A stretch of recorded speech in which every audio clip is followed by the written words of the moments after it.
Olá pessoal, tudo bem? Meu nome é David Pereira, sou professor no curso de Engenharia Civil do Departamento de Transportes do Centro de Tecnologia da Universidade Federal de Santa Maria, e essa é a videoaula da disciplina de Infraestrutura de Transportes aqui da universidade, em que a gente vai falar sobre dimensionamento de pavimentos asfálticos e em que nós teremos como pano de fundo basicamente uma introdução ao dimensionamento desse tipo específico de alternativa em pavimentação e a parte de histórico, tá?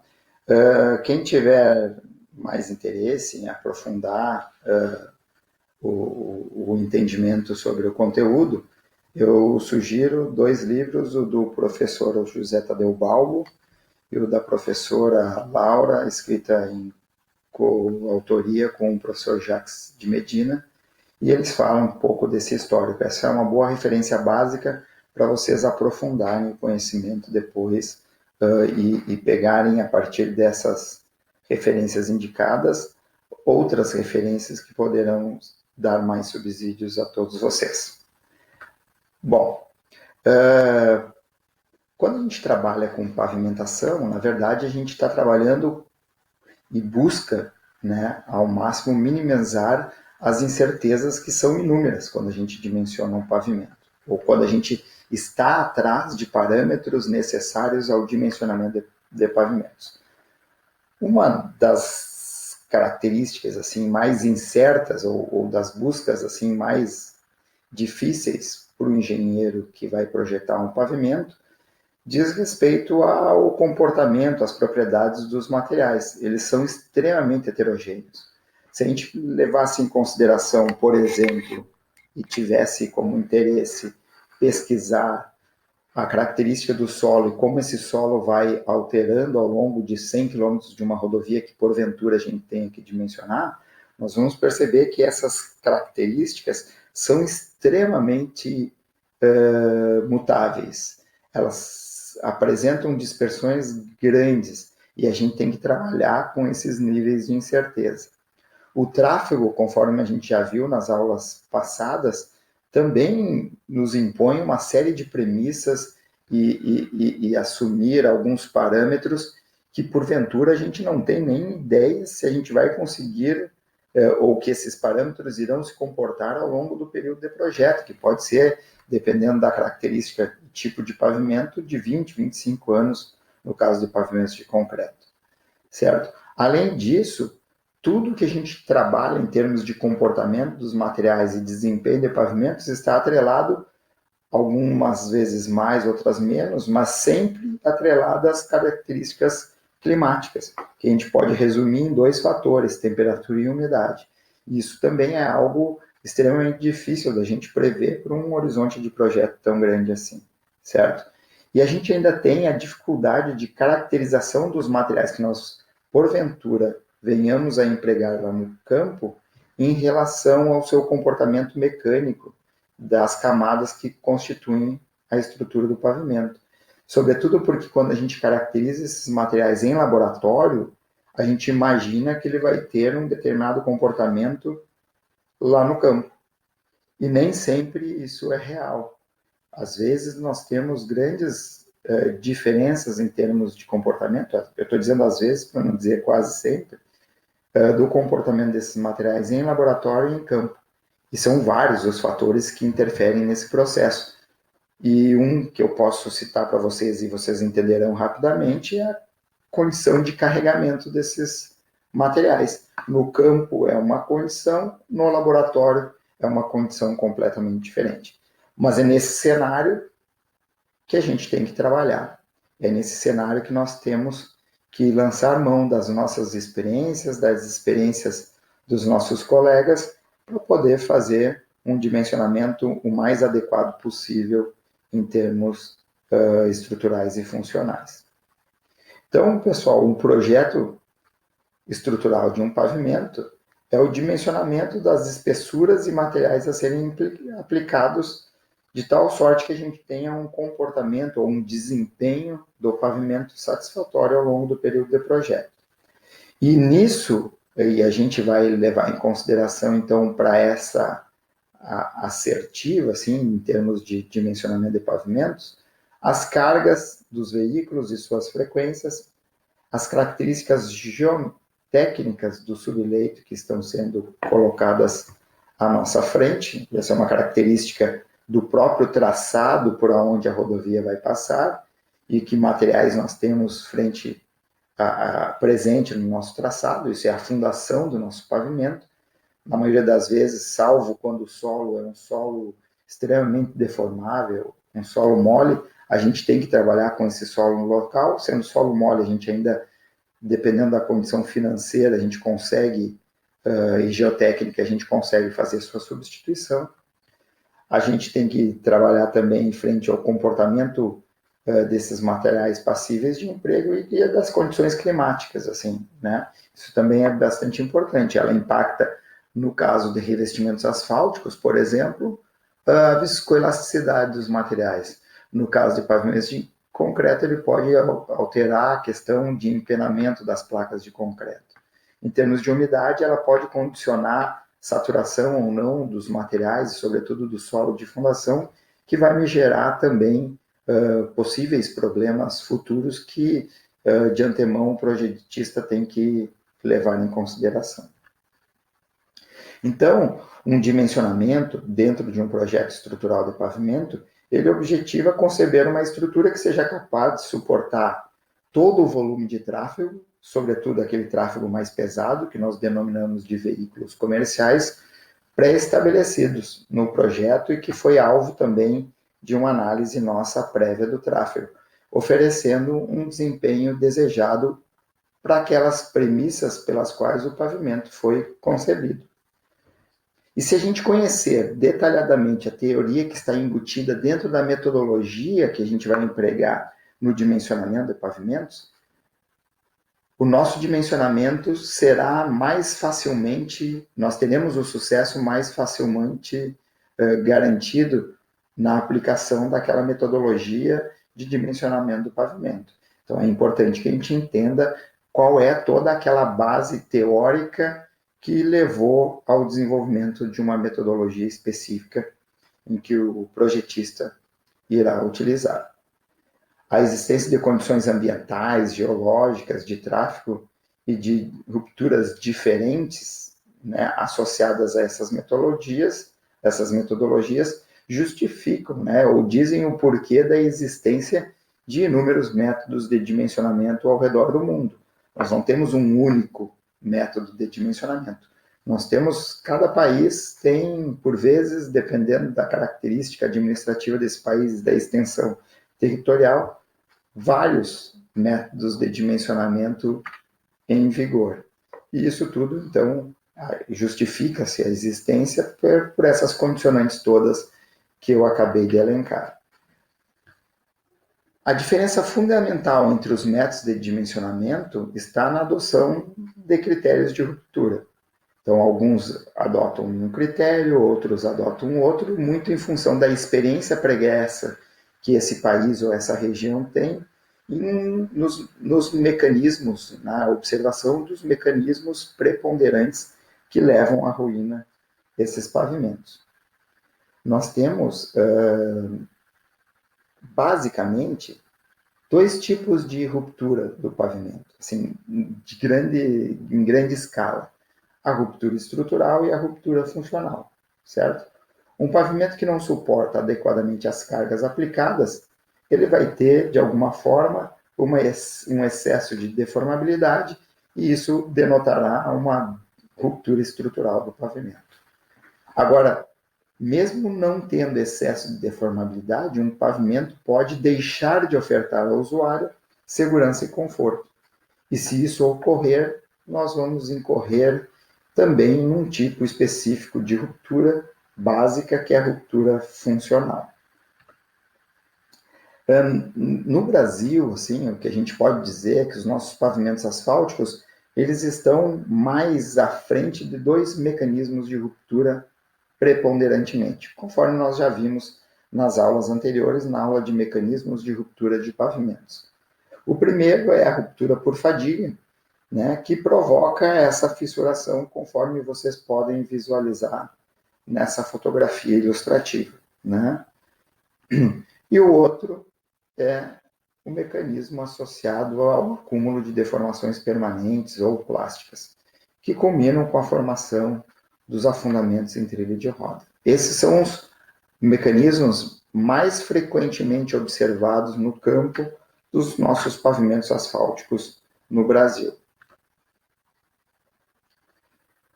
Em relação às metodologias empregadas no dimensionamento estrutural de pavimentos, nós podemos classificá-las em 2 ou 3 grandes grupos. Assim. Nós temos a primeira modelagem empírica, que é baseada muito na observação de campo que os pavimentos obtiveram ao longo de um determinado período em que eles foram monitorados. Qual é a consequência disso? É que a sua validade é restrita às condições em que aquele pavimento ou aquela série de trechos de segmentos monitorados foram expostos ao longo desse período de exposição. E eu me refiro a essa exposição tanto a condicionantes climáticas quanto relativas às condições de tráfego e de materiais empregados na construção desse pavimento. Uma outra forma da gente encarar metodologicamente e desenvolver metodologicamente um dimensionamento estrutural de pavimentos é a partir de uma modelagem mecanicista, que fundamenta-se na teoria básica e na teoria da elasticidade, na teoria do comportamento mecânico das estruturas, no nosso caso, de uma estrutura de pavimentos, né? E com o advento da computação, há muito tempo, né, essas modelagens já têm sido bastante possíveis de serem empregadas, o que permite uma ampliação bastante interessante da sua aplicabilidade. Então, a gente consegue caracterizar materiais diferentes, por exemplo, e essas premissas e esses parâmetros desses materiais, eles vão ser embutidos dentro de uma modelagem mecanicista que vai governar o comportamento desses materiais frente à ação do carregamento. E a partir daí, então, a gente consegue, de uma forma bastante consistente, prever o desempenho desses pavimentos ao longo do tempo. Na prática, o que a gente está observando, ou que vai observar assim, num futuro próximo, é a alteração da metodologia que era muito fundamentada no empirismo aqui no Brasil, para uma modelagem empírico-mecanicista que tenta associar as duas grandezas. E o empirismo disso tudo está na observação de desempenhos de pavimentos lá no campo, que vão gerar modelos de previsão de desempenho que sejam adaptados em cima de uma observação do desempenho desses materiais em laboratório e em campo, fazendo com que a gente consiga fazer a transposição, que é a grande dificuldade, do comportamento e do desempenho dos materiais em laboratório, numa condição completamente controlada, com essas condições mais reais a que estão submetidos os materiais, quando de sua aplicação efetivamente lá no campo. Obviamente que nós não temos uma única metodologia melhor ou pior. Todas elas são carregadas de vantagens e desvantagens, certo? Mas a tendência mundial é que a gente trabalhe com métodos híbridos, mecânico-empírico, empírico-mecânico, tá? Mecanicista. Essa é a nossa... o Medina, por exemplo, que estará em vigor daqui a alguns meses, esse é um método mecânico ou empírico-mecanicista. No caso específico do que é o objetivo que nós vamos trabalhar, uma vez que é o método que nós temos vigente no Brasil, é um método do CDR, é um método do antigo, do DNR, que era o atual DENIT, né, que era o Departamento Nacional de Estradas de Rodagem, em que baseia toda a sua formulação de dimensionamento de pavimentos, que no momento ainda é a norma em vigor, e ela foi desenvolvida e ela foi adaptada de um método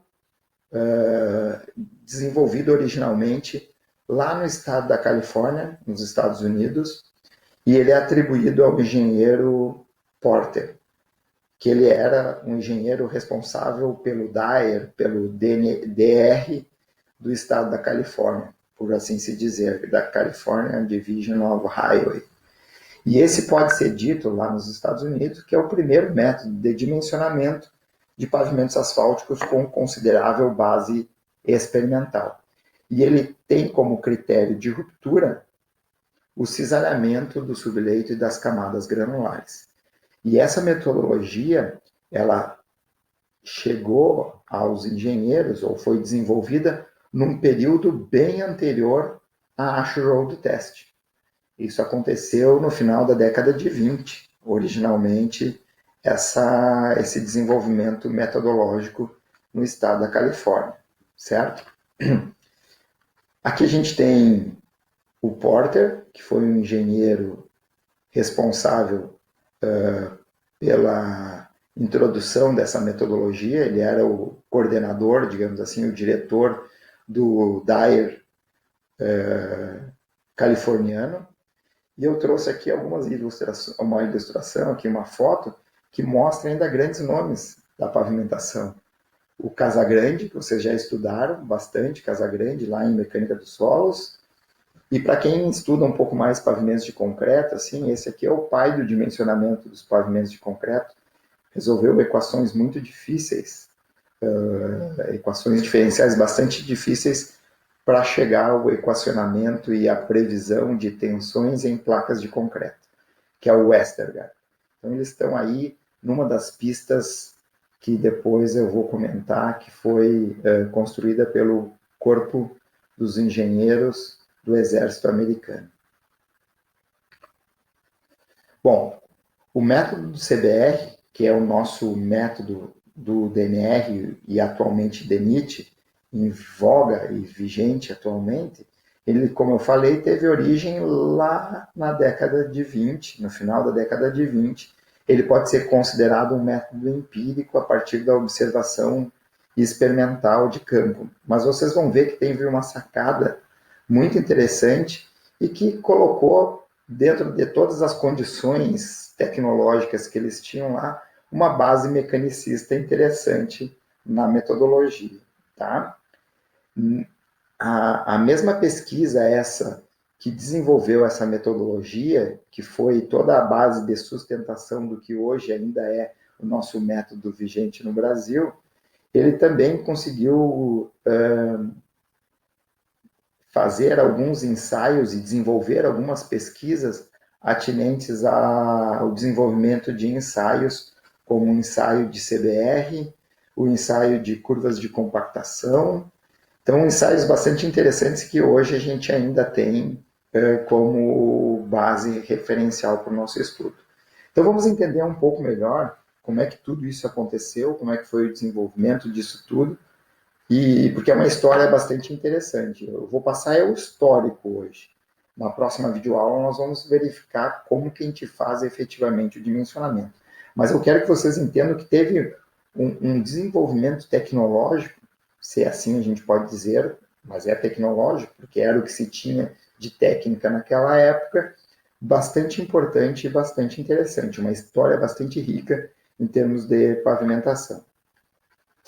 No final da década de 20, lá na Califórnia, cada pavimento era dimensionado a partir do feeling, da receita de bolo do engenheiro que era responsável pelas obras do DAER do estado da Califórnia, né? Então, é a California Division of Highway. E então, cada um tinha lá uma receita de bolo. O engenheiro fulano de tal achava que tinha que colocar sobre o solo 16 polegadas de um material que eles tinham à disposição lá, um material granular. O outro achava, olhava o solo, sentia e colocava só 12 polegadas de material granular que ele tinha à disposição na região da onde ele era responsável pelas obras rodoviárias. O que eles tinham mais ou menos uniforme era a cobertura do bolo. A receita era diferente, mas a cobertura era sempre a mesma. Era sempre algo próximo de 2 a 3 polegadas de revestimento asfáltico. E o que eles tinham naquela época eram materiais granulares de espessuras diferentes, baseada no feeling de cada engenheiro responsável, e o subleito, que era a condição local que cada engenheiro enfrentava por onde a rodovia iria passar. Então eles faziam uma miscelânea aí dessas características em termos de espessuras de materiais granulares, sempre pautada no feeling, sem técnica nenhuma. E daí então o Porter ele começou a achar aquilo meio estranho. Assim. Eu estou pedindo uma licença poética assim, para ilustrar o que aconteceu. Ele começou a achar que não podia ser assim. E eles, a Califórnia, o Dyer da Califórnia, resolveu ir para campo para avaliar o desempenho desses pavimentos que tinham sido concebidos há algum tempo, alguns apresentando desempenhos satisfatórios, outros nem tanto.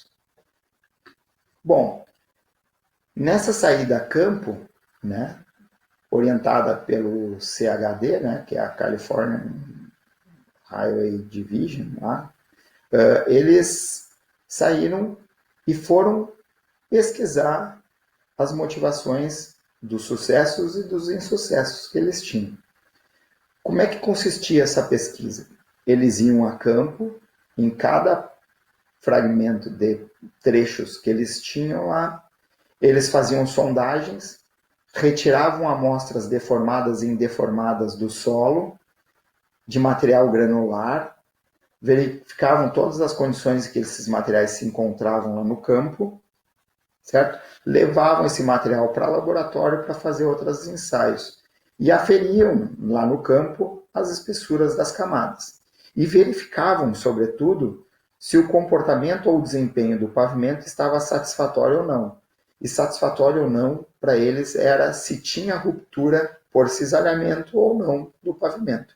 E esse era o norte em termos de ruptura de pavimento. Ruptura por cisalhamento ou não. Então, era um critério de resistência, de ruptura por resistência, conforme nós já vimos lá no estudo de mecânica dos mecanismos de ruptura do pavimento.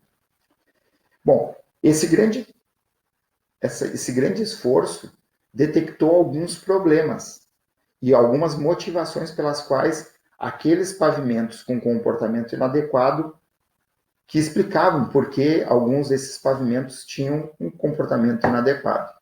A primeira grande sacada deles foi que eles tinham deficiência de drenagem. Os pavimentos que estavam com comportamento comprometido, ou um desempenho comprometido, tinham, grande parte deles, problemas de drenagem, que faziam com que o solo ficasse saturado e, advindo daí, o solo saturado, um comportamento inadequado, porque caía a resistência ao cisalhamento dos materiais, consequentemente, eles rompiam por cisalhamento em função da ação do tráfego. Qual foi a solução para que isso melhorasse dali para frente? Eles desenvolveram uma série de metodologias de dimensionamento hidráulico de dispositivos de drenagem e começaram a cobrar que isso fosse implementado de uma maneira bastante importante nos pavimentos californianos. Um outro problema que eles verificaram era de ordem construtiva e tinha a ver com a compactação dos materiais.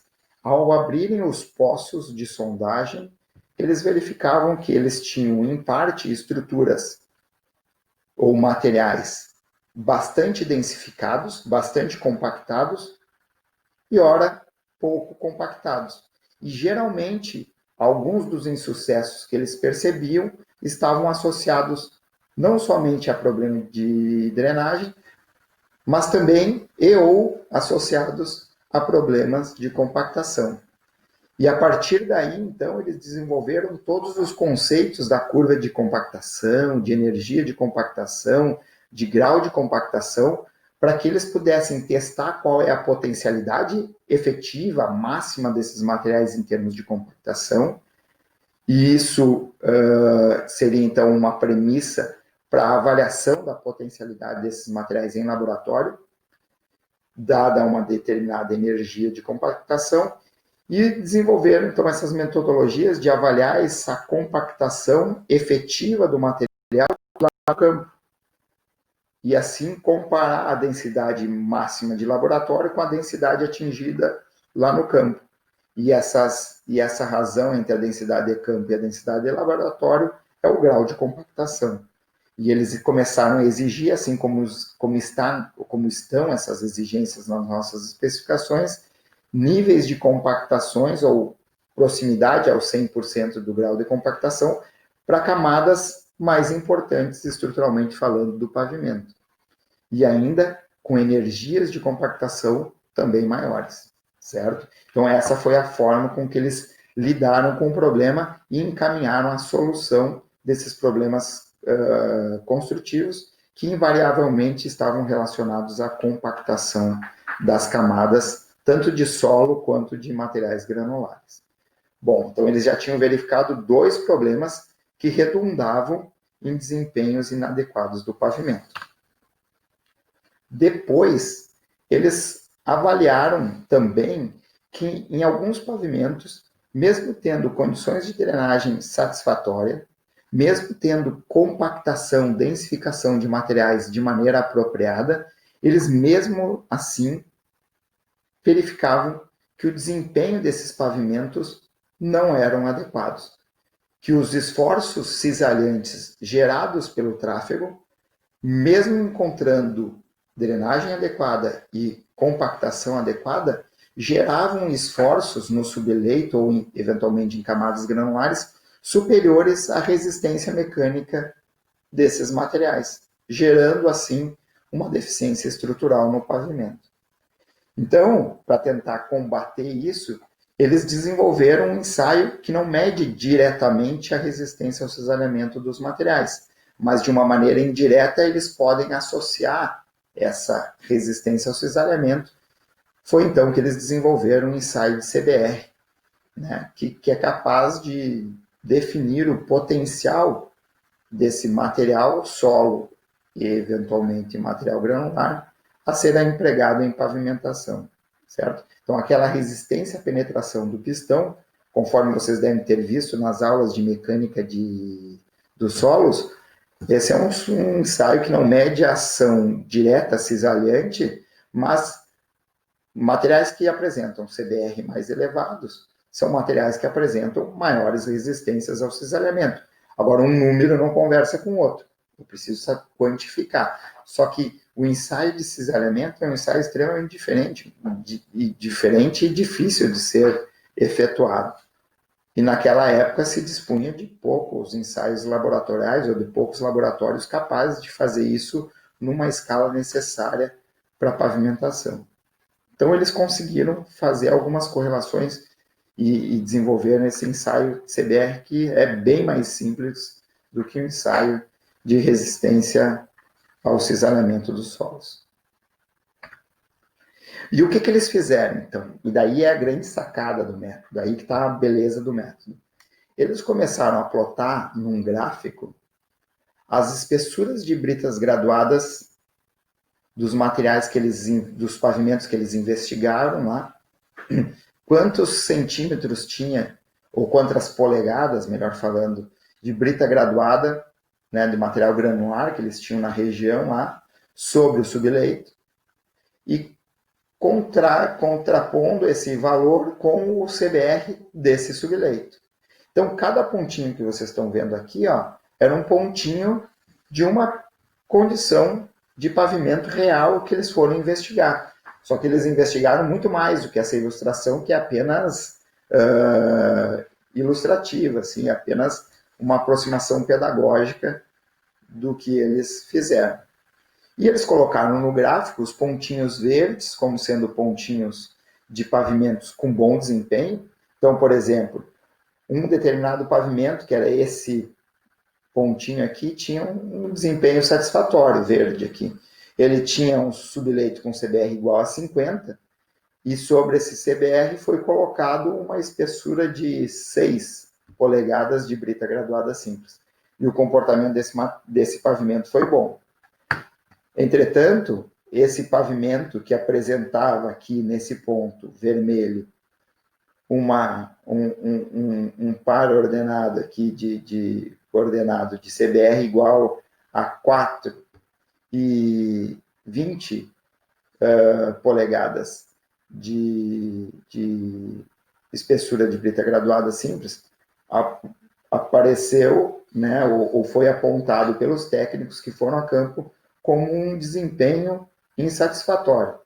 Então, todas as bolinhas vermelhas correspondem a pavimentos insatisfatórios, do ponto de vista de comportamento.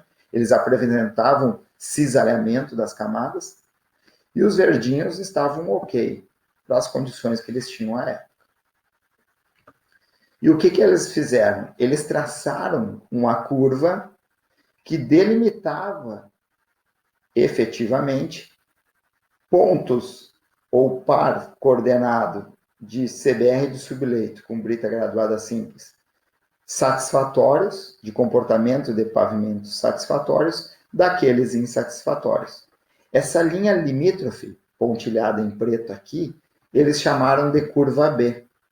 E se vocês pararem para prestar bem atenção, essa curva B, ela é a primeira curva de dimensionamento de pavimentos que os americanos tiveram lá na Califórnia. Então, se eu chegasse numa determinada região e da Califórnia, quisesse dimensionar um pavimento, eu, como engenheiro, depois dessa curva B, eu iria chegar, fazer um ensaio de CBR de subleito, por exemplo, deu 20. Bom, se 20 era o CBR de subleito, eu tinha aqui uma necessidade de espessura de camada granular sobre esse subleito da ordem de 6 a 7 polegadas.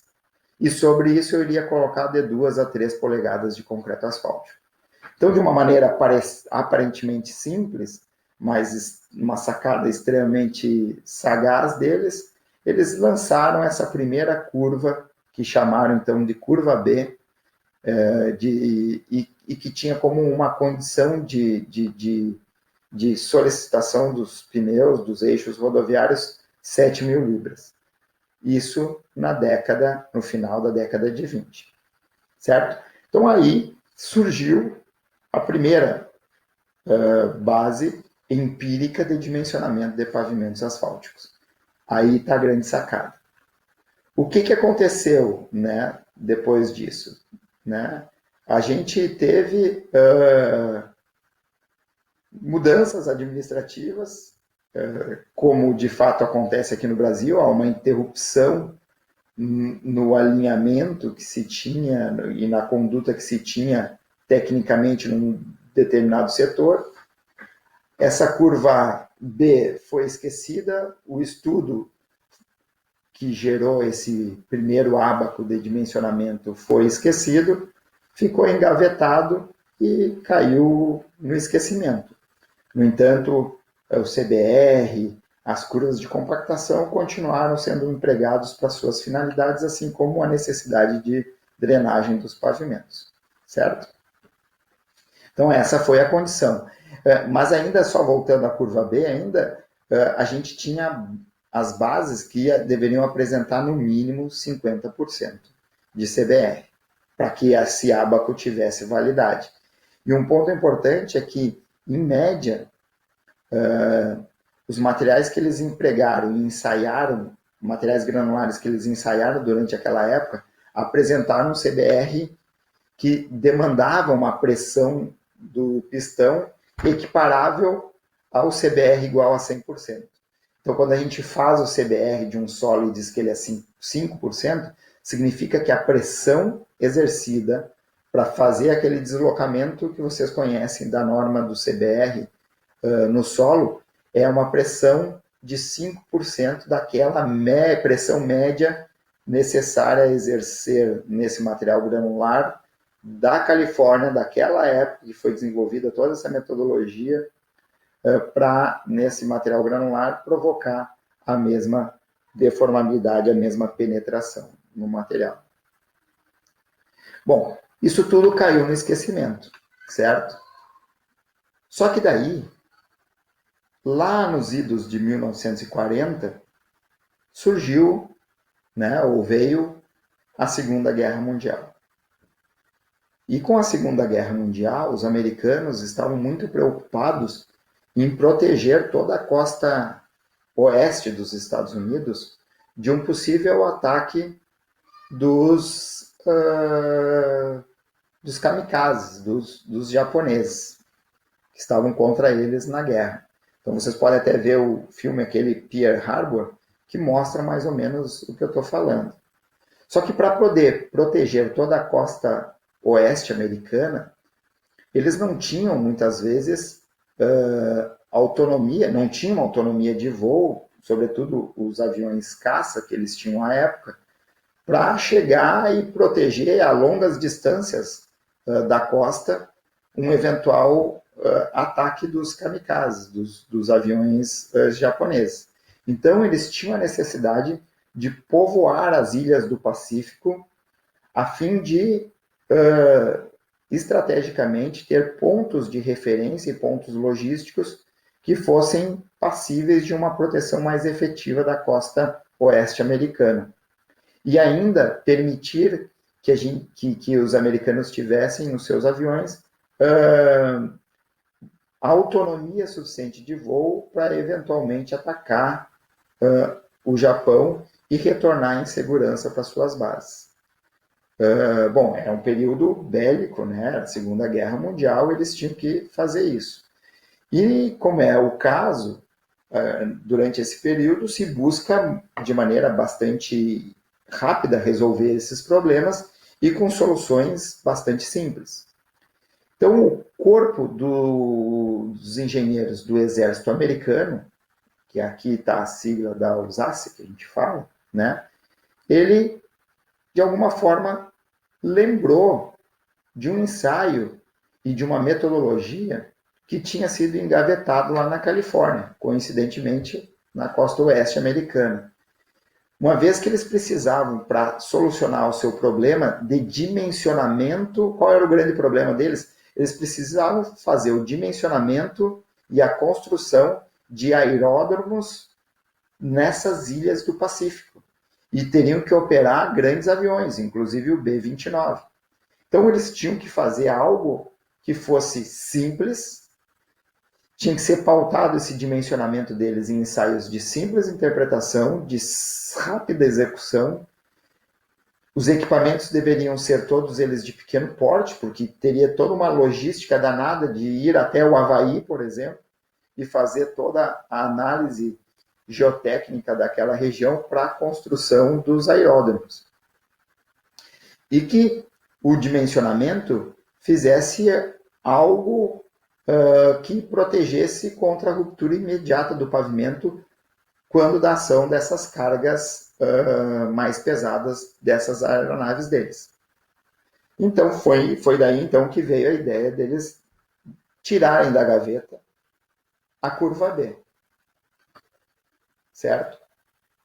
Bom, agora, a curva B foi desenvolvida para uma condição em que o tráfego era de veículos comerciais da época, caminhões, com cargas máximas de 7.000 libras. Muito menor do que um B-29 ele ia operar no seu trem de pouso. E daí eles tiveram um problema. Como é que eu vou usar aquela equação, ou aquela minha curva B, para uma condição de tráfego completamente diferente, por uma condição de carga completamente diferente. Então, a toque de caixa, o que eles fizeram? Eles fizeram a construção de inúmeras sessões testes de aeródromos, de aeroportos, de pistas de aeroportos, em que, sob subleitos diferentes, colocaram espessuras de camadas granulares diferentes e fizeram operar sobre essas pistas experimentais aeronaves, mas não aquelas aeronaves maiores, mais pesadas, e que eles teriam um maior custo e maior tempo para poder fazer essas operações. Eles pegaram as aeronaves menores, alguns caças menores deles, certo? Como é o caso de uma específica configuração de trem de pouso com carga de 12 mil libras, operando. E quando eles operavam, eles iam observando qual era o desempenho entre pousos e decolagens dessas aeronaves, o desempenho dessas sessões testes, dessas pistas experimentais.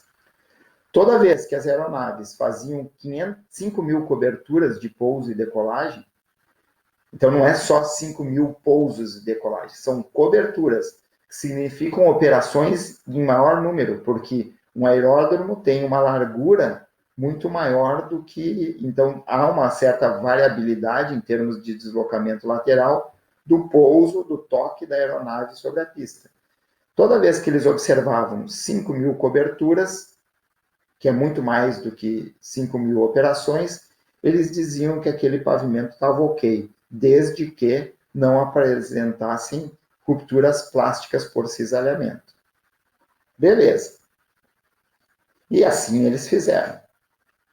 E a semelhança do que foi feita com a curva B, eles plotaram no gráfico em verde todas as condições entre CBR do subleito e espessuras de bases que tiveram desempenhos satisfatórios para a operação daquelas aeronaves de 12 mil libras de trem de pouso, de característica de carga de roda, e que não apresentavam ruptura por cisalhamento. Em preto, aqui nesse gráfico que vocês têm, eles botaram aqueles que, depois das 5 mil libras, ou antes mesmo das 5 mil libras, já apresentavam um desempenho inadequado. E essa linha em vermelho é a linha que demonstra a zona limite entre o desempenho adequado e o desempenho inadequado, certo? E essa linha recebeu o nome de curva A, certo? Essa curva A aqui em vermelho foi dado o nome A até para poder justificar e preencher a lacuna do que em 29 eles chamaram de curva B e ninguém sabe por quê. Então eles chamavam da curva A. Então observem que é uma curva que para uma mesma condição de subleito demanda uma espessura maior de material, o que é de se esperar. E empiricamente eles conseguiram comprovar essa necessidade de espessuras adicionais frente à carga, que também era maior. Enquanto eu estava trabalhando com cargas rodoviárias na curva B de 7 mil libras, de veículos comerciais, de eixos comerciais, na curva A eles estavam trabalhando com 12 mil libras. Beleza? Bom, tudo isso, então, foi feito em tempo recorde, assim, e eles levaram em consideração as mesmas premissas que os engenheiros lá da Califórnia tinham levado em consideração. Mas eles tinham uma grande indagação.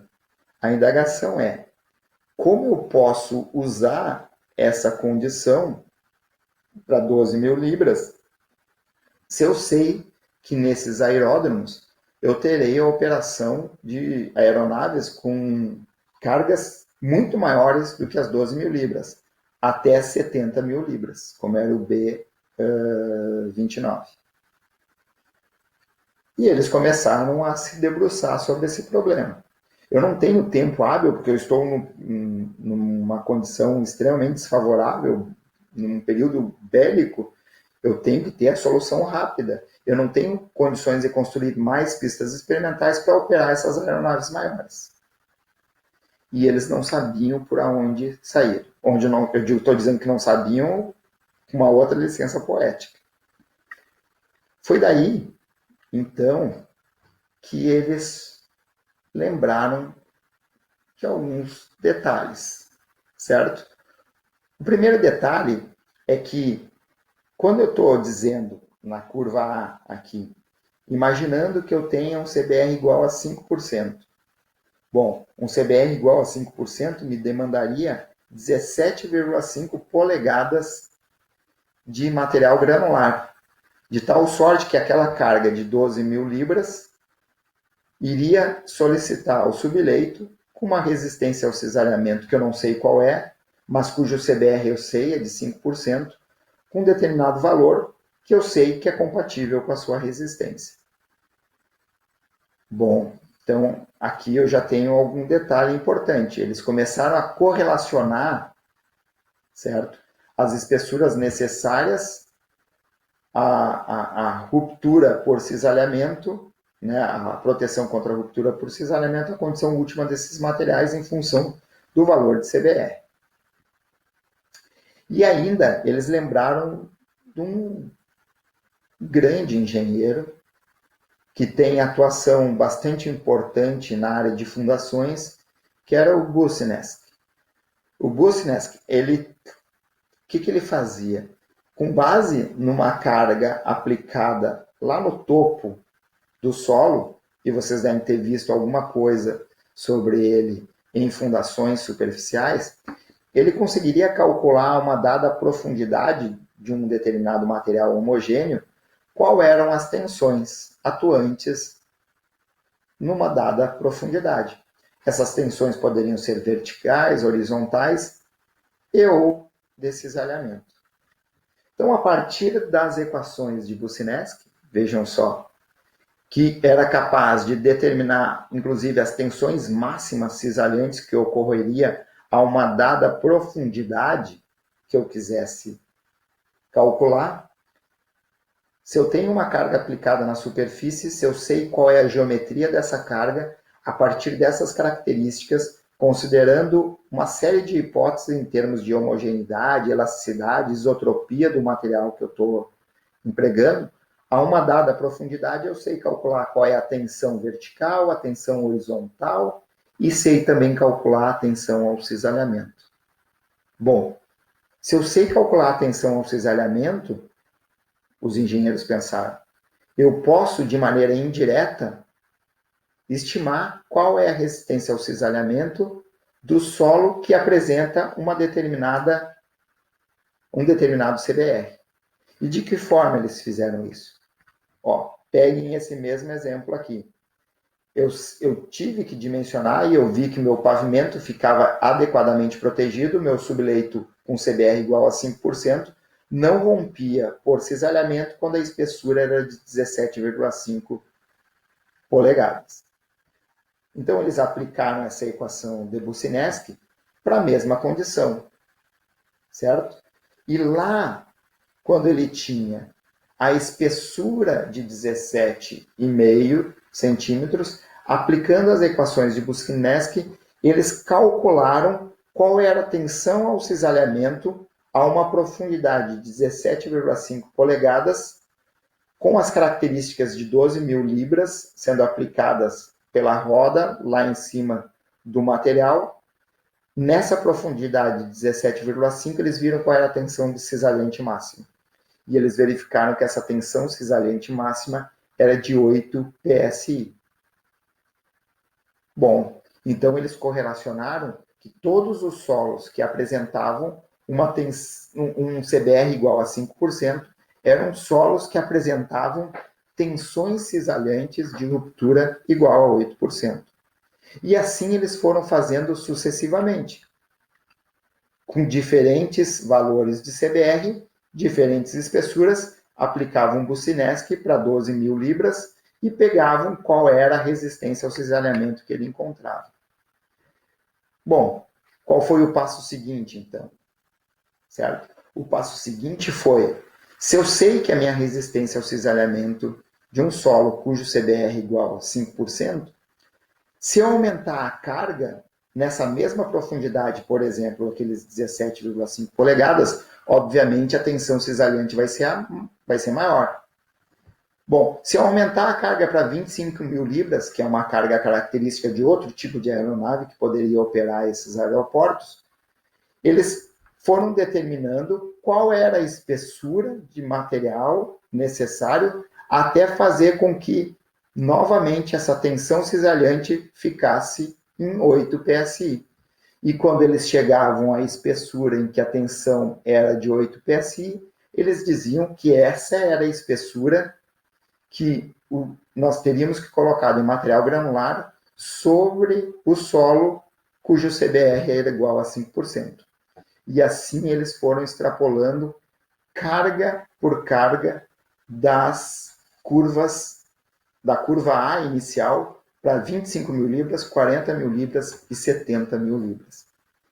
Por isso, justamente por isso, é que a gente pode dizer que o método de dimensionamento de pavimentos, que depois vocês vão ver ainda a sacada, mas sobretudo de aeroportos americanos da década de 40, ele pode ser trabalhado ou tratado como uma metodologia empírico-mecanicista. A parte empírica está na curva A e a parte mecanicista está na aplicação das equações de Boussinesq para extrapolação dela de uma maneira bastante engenhosa. Isso era tecnologia, engenho naquela época, e para extrapolar para essas cargas muito maiores do que 12 mil libras, certo? Espero que vocês tenham entendido como foi a sacada deles, e isso, pessoal, é algo extremamente bonito, assim, é algo da engenharia, assim, legal da gente estudar e compreender como isso tudo aconteceu. Tá? Então, nessas outras transparências que eu mostro para vocês, tá mais ou menos o que eu falei e espero que tenha ficado bastante claro e eu fico à disposição para tirar dúvidas que eventualmente tenham sido geradas por uma falha na explicação. Nessa condição aqui, vocês têm o ábaco, então bastava para o engenheiro ou para o técnico averiguar lá na condição geotécnica da ilha qual era o CBR do subleito. A partir do CBR do subleito, em função da carga máxima que iria operar naquela condição de aeroporto, eles conseguiriam determinar qual era a espessura de material granular necessária à proteção desse subleito que tinha essa condição de CBR, certo? E assim que a maioria das pistas de pouso e decolagem nas bases, nas ilhas do Pacífico americana, foram construídas durante o período da Segunda Guerra Mundial. Então, olhem o filme Pearl Harbor, e lá vocês vão ver um pouco de tudo o que aconteceu. E dessas pistas que, infelizmente, né, para a história, decolou o avião que fez o bombardeio com as bombas atômicas em Hiroshima e Nagasaki. Bom, mas daí como é que aconteceu? Acabou a Segunda Guerra Mundial, nós tivemos um substancial acréscimo de capacidade motriz dos motores, porque, infelizmente, as guerras trazem bastante mortes, mas elas também provocam um avanço tecnológico bastante importante e rápido, que fez com que os veículos automotores tivessem capacidade de transporte de carga muito maiores do que aquelas inicialmente era tida pelos veículos comerciais. Então, aquela carga que a curva B, inicialmente, lá no final da década de 20, aquela carga característica de 7 mil libras, já não era mais compatível com as condições pós-guerra mundial. E o que os engenheiros da Califórnia fizeram? Eles fizeram exatamente o mesmo passo a passo que o corpo dos engenheiros americanos fez para extrapolar daquela carga de 12 mil libras até as cargas de 70 mil libras para as aeronaves, fazendo com que, então, a partir disso tudo, eles tivessem condições adequadas de extrapolar as cargas rodoviárias, que antes eram de 7 mil libras, mas que agora, em função de todo esse avanço tecnológico, precisaria ser extrapolada para condições melhores. E foi assim, então, que eles extrapolaram a curva B para condições de tráfego com cargas por eixo maior do que a que anteriormente eles tinham.